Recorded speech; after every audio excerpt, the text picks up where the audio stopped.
이사야서 제64장 말씀입니다. 이사야서 64장 1절에서 4절까지 말씀 보려고 합니다. 네, 찾으셨으면 1절에서 4절까지 말씀 우리 다 같이 한 목소리로 합독합니다. 시작. 원하건대 주는 하늘을 가르고 강림하시고 주 앞에서 산들이 진동하기를 불이 섭을 사르며 불이 물을 끓임 같게 하사 주의 원수들이 주의 이름을 알게 하시며 이방 나라들로 주 앞에서 떨게 하옵소서. 주께서 강림하사 우리가 생각하지 못한 두려운 일을 행하시던 그때에 산들이 주 앞에서 진동하였사오니 주 외에는 자기를 앙망하는 자를 위하여 이런 일을 행한 신을 옛부터 들은 자도 없고 귀로 들은 자도 없고 눈으로 본 자도 없었나이다. 아멘. 아멘. 성경에 기록된 예수님의 마지막 말씀이 혹시 무엇인지 아시나요? 예수님께서 하신 말씀 가운데 이 성경의 가장 마지막에 기록된 약속의 말씀이 있습니다. 그것은 뭐냐면 내가 속히 오리라 하는 것이었습니다. 이 계시록 마지막 끝장인데요. 끝책의 끝장의 마지막 말씀이 바로 예수님의 약속으로 맺고 있습니다. 내가 속히 오리라. 이것에 대하여서 그 예수님을 믿는 성도들의 화답은 무엇이었습니까? 아멘 주 예수여 오시옵소서 그랬습니다. 아멘 주 예수여 오시옵소서. 그러므로 예수님의 승천 이후 예수님의 마지막 약속이 기록되어진 이 말씀 이후 우리가 살아가는 이 시대에 성도들에게 가장 소중한 약속은 예수님께서 다시 오신다는 겁니다. 그래서 우린 재림이라고 합니다. 그리고 그 재림을 믿는 성도들은 아멘 주 예수여 오시옵소서. 이것은 우리의 간절한 소망이고 우리의 간절한 기다림입니다. 우리의 간절한 마음, 지금 우리가 기도할 때에 가장 간절한 마음은 무엇입니까? 성도로서 이 땅 위에서 존재하면서 날마다 사모하며 날마다 기대하는 것은 무엇입니까? 혹시 여러분 저녁에 피곤한 몸을 이끌고 잠자리에 들 때에 내일이 기대가 되시나요? 내일에 무슨 일이 일어날까에 대한 그런 생각들이 있으십니까? 많이 있을 거예요. 기대했던 일들도 있을 겁니다. 또 하고 싶은 일들도 있을 거예요. 그러나 그 모든 것 위에 우리가 기도의 마음으로 덮고 하나님의 은혜로 채워지기를 원한다면 우리는 이걸 잊지 말아야 됩니다. 아멘 주 예수여 오시옵소서. 주님을 사모합니다. 주의 오실 날을 기다립니다. 이거 생각하지 않고 살아가는 성도들 없지 않습니다. 예수님의 이 마지막 확실하고도 분명한 최종적 약속, 내가 곧 다시 오리라는 이 약속을 생각지 못한다면 우리는 과연 그것을 기다리며 사모하는 성도라 말할 수 있을까요? 계시록을 마지막 닫으면서 주 예수의 은혜가 모든 자들에게 있을지어다 아멘으로 끝나고 있습니다. 그것으로 하나님의 완전한 약속의 말씀은 종결이에요. 거기에 보면 주 예수의 은혜가 모든 자들에게 있을지어다 그랬어요. 모든 자는 세상에 있는 모든 사람을 말하는 것은 아닙니다. 이 세상에 있는 모든 사람들이 다 예수님의 재림을 사모하는 것은 아니에요. 예수님께서 다시 오실 때에는 심판주로 오시기 때문에 예수님의 재림을 사모하지 아니하는 사람들은 그 심판 앞에 두려워 떨 수밖에 없습니다. 이를 기다리는 사람들은 예수님의 말씀대로 이것을 소망하며 살아가던 사람들이에요. 그들에게 주 예수 그리스도의 은혜가 있을지어다 라고 말하는 겁니다. 그들은 누굽니까? 주님의 재림을 사모하는 사람들, 바로 성도들을 이야기하고 있습니다. 오늘 본문에서는 1절 말씀에 원하건대 주는 하늘을 가르시고 강림하시고라고 했습니다. 원하건대, 소망하건대, 바라건대 주는 하늘을 가르시고 강림하시고, 3절 말씀에도 보면 주께서 강림하사 그랬습니다. 주의 오심을 간절히 사모하는 그 마음을 보고 있습니다. 강림은, 강림한다는 말은 오신다는 말이죠. 성도의 소망이라고 했습니다. 주의 오심, 하나님의 오심, 그의 오심, 이것은 우리 모든 성도들이 소망해야 되는 것들입니다. 아니, 유일하고도 철저하게 소망 바라보는 것이어야 합니다. 어제도 이것 때문에 바라보며 살았고 내일도 이것 때문에 바라보며 꿈을 꿀 겁니다. 그러니 오늘이야말로 바로 주님의 재림을 사모하는 심령으로 성도로 살아가는 이 책임이 우리에게 있다는 것입니다. 성도의 소망, 이 성도를 본문에서도 분명하게 말씀하고 있는 것은 4절 말씀에 앙망하는 자라고 했는데, 무엇을 앙망하느냐? 주의 강림을 앙망하는 자, 곧 성도라고 했습니다. 교회에 적을 두고 직분을 가지고 오랜 세월 교회의 문턱을 밟는다고 해서 성도가 아니라, 바로 재림하실 주 예수 그리스도 심판주로 오시어서 우리의 모든 눈물을 씻으시고 우리의 모든 부끄러움을 다 치워내버리실, 그리고 하나님의 나라에 우리를 인도하실 바로 주 예수 그리스도를 앙망하고 바라보는 그들이야말로 진정한 성도라고 말할 것입니다. 어떤 면에서 우리는 얼떨결에 살아가는 하루들이 있습니다. 너무 바쁘게 살다 보니 벌써 하루가 다 지났어요. 이럴 때는 성도의 시옷자도 그리기가 참으로 미안할 때가 많이 있습니다. 오늘은 아무쪼록 하나님께서 우리에게 주신 이 말씀 이대로 살아가서 성도로 하나님 앞에 인정받고 칭찬받고 성도로 하나님 앞에 드려지는 귀한 시간과 공간과 우리의 삶과 생각과 우리의 말과 우리의 드림이 되기를 주님의 이름으로 축원합니다. 주의 강림, 주님 오시옵소서. 그런데 우리 이 신약적 배경에서는 강림은 이미 이루어졌잖아요. 초림으로, 메시아의 오심으로 이미 이루어졌습니다. 우리가 바라고 있는 것은 주의 재림인데요, 주의 재림이 이루어지기까지 그 하나님 주님은 우리와 떨어져 있는 것이 아니라 우리 안에 내주하여 주십니다. 그러니까 오실 것을 사모하는 것보다 훨씬 더 분명한 믿음이 우리 안에 있어야 됩니다. 내 안에 살아계신 그 주님께서 나의 삶 구석구석 다스려 주시옵소서 라고 하는 것이 강림에 대한 진정한 의미입니다. 성도의 가장 최종적이고 가장 강력한, 하루를 살지라도 10년을 꿈꿀지라도 100년을 계획할지라도 잊지 말아야 될 가장 강력한 소망은 주의 오심, 주의 강림, 주의 내주하심, 주의 다스리심, 나를 통치하시고 나를 지으신 아버지를 바라보는 이 신앙을 우리가 잊지 말아야 될 것입니다. 오늘 저는 말씀의 제목을 주의 강림이라 이렇게 정했는데요, 주의 강림은 우리 모든 성도들의 삶의 현장마다 있는 것입니다. 주의 강림은 예배당 안에 갇혀져 있어서는 안 됩니다. 주의 강림은 내 생각 속에 갇혀져 있어서는 안 되는 것입니다. 내 지식의 세계에 가두어져서는 안 됩니다. 주의 강림은 늘 우리 고백하지만은 우리 삶의 현장에서 살아계신 하나님의 임재하심이 나타나야 됩니다. 어떻게 나타납니까? 번개가 쳐서 나타납니까? 불이 떨어져서 나타납니까? 하나님께서는 우리를 통하여서 드러내기를 원하십니다. 막연한 기다림이나 막연한 환상 같은 그러한 꿈이 아니고, 우리 주의 강림은 약속 있는 강림이시고 약속 있는 기다림이, 이것이 하나가 될 것입니다. 로마서 4장에서는 아브라함의 믿음을 바랄 수 없는 중에 믿는 사람으로 소개하고 있습니다.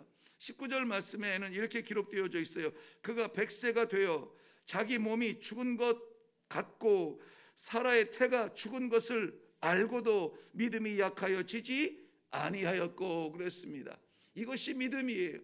자기도 사라도 다 이 생체적으로는 죽은 것이에요. 죽은 것을 알았다 그랬습니다. 그래도 그 믿음이 어떻게 됩니까? 흔들리지 않아요. 도저히 이제는 끝난 것 같고 더 이상 소망이 없는 그 자리에서도 흔들리지 않은 믿음, 바라는 믿음, 이것이 성도의 믿음이라고 했습니다. 성도는 주의 강림의 약속을 믿는 사람들입니다.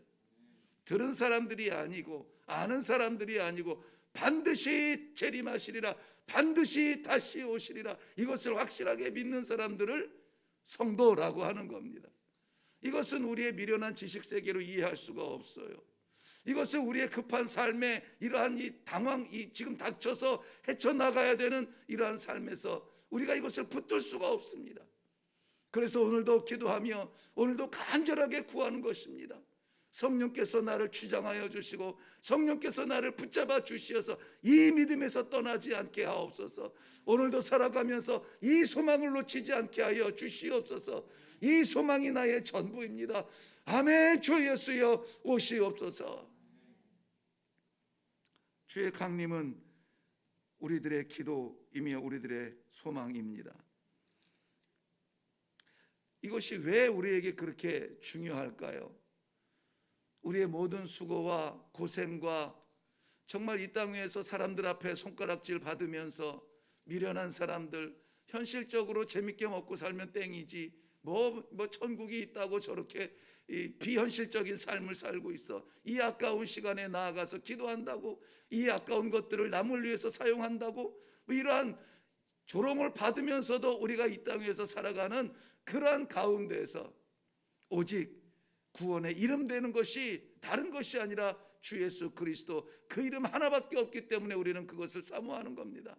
그 이름을 사모하고 그 이름의 다시 오심을 사모하고 그 이름이 내 삶을 통치하는 것을 간절히 바라는 것입니다. 사도행전 4장 12절 말씀에는 다른 이로서는 구원을 받을 만한 아무 이름도 우리에게 주신 적이 없다고 했습니다. 오직 주 예수 그리스도, 그분만이 우리를 구원하실 수 있기 때문에 세상에서의 삶의 질과 세상에서의 삶의 그러한 시간들의 길고 짧음, 그런 것들은 아무 소용이 없어요. 이 땅에서 이렇게 살다가 구원 받을 것이냐 안 받을 것이냐, 이 원시적인 복음도 우리가 믿지 못하고 살아가고 있지 않습니까? 우리의 전부가 구원이어야 되는데, 우리의 최종적인 목적이 구원이어야 되는데, 과연 이 구원이 내 삶을 지배하고 있습니까? 나는 구원받은 사람으로서 이것을 소망할 수 있는가? 내가 구원받은 사람으로서 이것을 욕심낼 수 있는가? 내가 구원받은 사람으로 이것을 무시할 수 있는가에 대한 고민이 우리에게 없다는 것입니다. 예수 그리스도의 재림을 사모한다면 예수님 오셨을 때 부끄럽지 아니하고 그 자리에 함께 구원받은 백성으로 서기 위하여서 우리는 주의 강림을 바라고 기대하고 기도하고 그렇게 맞도록 살아드려야 할 것입니다. 내 삶이 아니에요. 구원받은 사람의 삶입니다. 그렇기 때문에 주님 오심이 너무나 우리들에게는 소중합니다. 주님이 아니면 우리는 벌써 죽었어요. 아니, 이미 죽은 사람들이에요. 소멸된 사람들입니다. 살 수 없는 사람들이에요. 오늘 성경에서는 읽지 않았습니다만 내려가 보면 7절 말씀까지 내려가 보면 주를 소망하지도 않고 주를 부르지도 않고 주를 붙잡지도 않고 얼떨결에 살아가고 좋은 것 따라 살아가고 생각하는 것마다 그것 쫓아가느라 살아가고 주님을 그리워하지도 않고 붙잡지도 않습니다. 부르지도 않습니다. 구원받기 위해서 죄 가운데 살아가는 사람들, 이렇게 구별이 됩니다. 이렇게 물어보면은 아마 즐거운 시간은 되지 않을 텐데,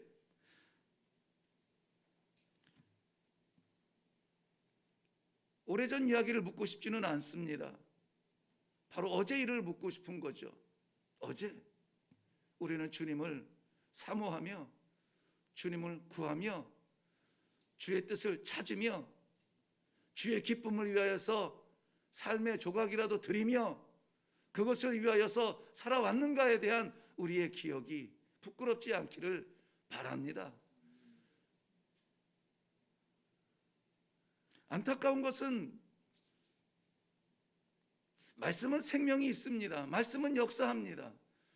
우리의 모든 것들을 다 찔러 쪼개서 내 자신을 해체해버리고 거기에 하나님의 나라를 세우는 것, 그것이 말씀의 역사입니다.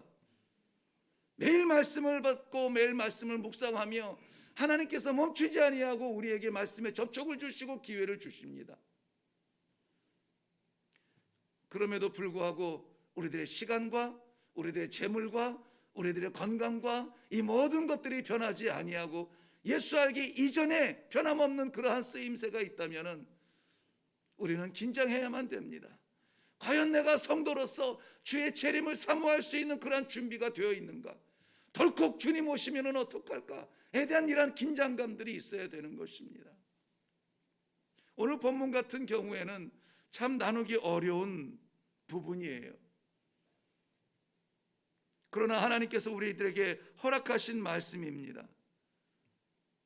우리는 분명히 오늘 하루 허락하신 모든 환경과 시간과 공간과 기회마다 주의 내주하심을 확실히 믿고 주의 재림 앞에 부끄럽지 아니하는 삶을 살았다라고 말하기 위하여서 애쓰고 수고해야 될 줄로 믿습니다. 어떻게 해야 될지 알지 못하겠다고요? 기도하세요. 어떻게 살아가야 될지 성령께서 나를 지배해 달라고, 내 시간을 다스려 달라고.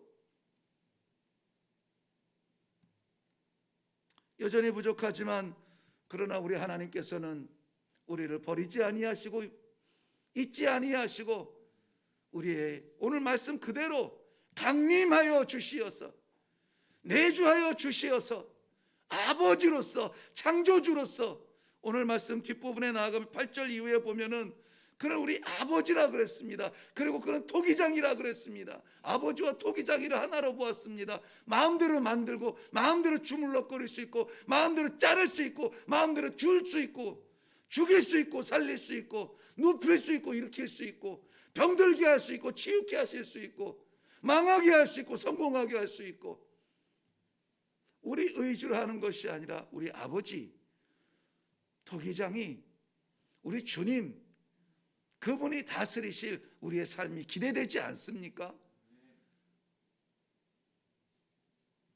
하나님은 우리가 주는 우리 삶의 조각을 먹고 사는 그런 분이 아니세요.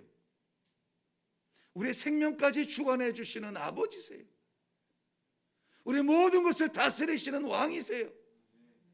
나의 나됨을 만드시는 토기장이세요. 그분을 인정하고 오늘 그분의 강림과 내주하여 주심과 통치하여 주심을 기도하며 믿으며 나아갈 수 있기를 바랍니다.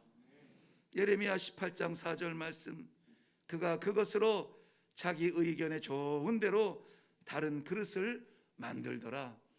우리가 계획하는 우리의 삶이 아니라, 우리 하루가 아니라 아버지께서 좋으신 대로 그 뜻에 맞는 다른 그릇을 만들어 그렇게 쓰시는 성도님들의 귀한 하루 되시기를 주님의 이름으로 축원합니다. 기도하겠습니다. 살아계신 하나님 아버지, 은혜를 감사합니다. 아무것도 아닌 존재 같아서 어떻게 살아가야 될지 길을 찾지 못하는 암담한 중에서 우리 하나님 아버지, 주의 강림, 주의 임재, 주의 내주, 하나님 나와 함께하여 주심을 소망하며 바라보며 믿으며 살아갈 수 있는 이 귀한 말씀, 약속의 말씀을 주심을 인하여 감사합니다. 이 말씀 받은 주의 백성들, 이것은 두려워 떨며 도망칠 말씀이 아니라 할렐루야 아멘 주 예수여 오시옵소서, 내 마음에 내주하여 주시는 주님을 환영하며 인정하며 내 삶을 드리며 주의 삶을 살아드리도록 작정하는 귀한 믿음이 살아있는 성도들 되게 하여 주시옵소서. 오늘 하루 주의 백성들 나아갑니다. 어디로 보내시렵니까? 무엇을 맡기시렵니까? 아버지 하나님, 주와 함께 동행하는 귀한 백성으로, 성도로서 부끄럽지 아니하고 오히려 승리하며 찬송할 수 있는 성도들의 삶이 되도록 축복하여 주시옵소서. 건강을 주시면, 재물을 주시면, 기회를 주시면 내 안에 살아계신 우리 하나님 아버지 앞에 부끄럽지 아니하고 오히려 우리 하나님 아버지를 기쁘시게 해드리는 삶을 살기로 작정합니다. 변질되지 아니하도록 성령께서 다스려 주시옵소서. 감사드리오며 예수님 이름으로 기도하옵나이다. 아멘.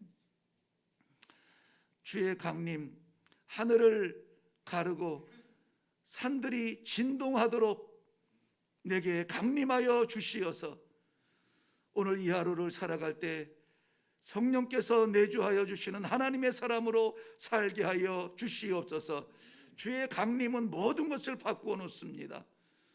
묶여있던 이스라엘 백성들 자유케 하시고 죄 가운데 죽을 백성들 생명으로 살게 하시고 다 주의 강림에 의하여서 이루어집니다. 그런데 이 강림이 이미 우리 안에 이루어지고 우리 안에 내주하여 주시는 하나님의 살아계심을 믿는다면 오늘 주와 동행하기를 원합니다.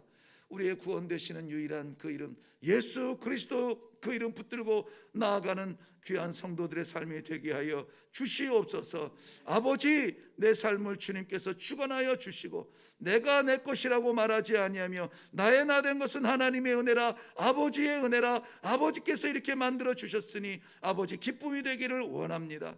기도하며 내려가는 그러한 성도들 될 수 있도록 주님 은혜를 베풀어 주시옵소서.